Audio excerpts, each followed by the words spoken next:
5 feet by 4 fit বা ওটা ঢালাই দেওয়া শেষ। ঢালাই দেওয়ার সময় প্রত্যেকটা কাজে অবশ্যই একবার করে পানি ঢালবো, বুঝছো? ময়লাটা থাকলে শক্ত ময়লাটা বাইরে দেবো। এই যে একটা বেসিন বইবো, তাই না? টেপটাতে মাপটাতে হওয়া আমারে ওই সাইডে না তো, সাইডের দেওয়াল থেকে মাপবো। সাইডের দেওয়ালে কত আছে? কত আছে?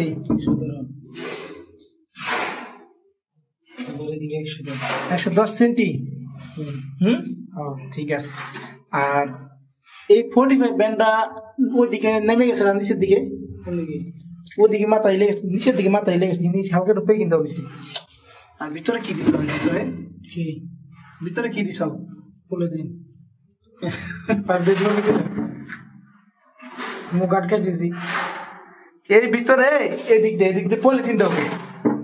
কোন এই সিমিতে? হ্যাঁ, এই সিমিতে থ্রেড মারে দিছি। থ্রেড মারে আর মোটা করে দিবা না?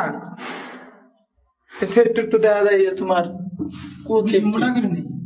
মোটা করে না দেয়, ফাঁকা রয়েছে দেখছো? হাত তো আঙুল ঢুকো, আঙুল ঢুকো তো, আঙুল ঢুকে না, পুরা ঢুকে না। ওই পর্যন্ত ঠেকাচ্ছ।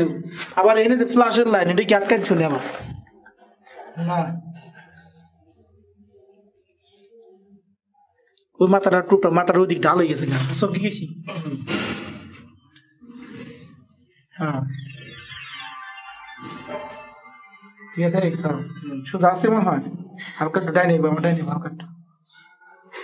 এই যেমন ঠিক আছে, ঠিক আছে।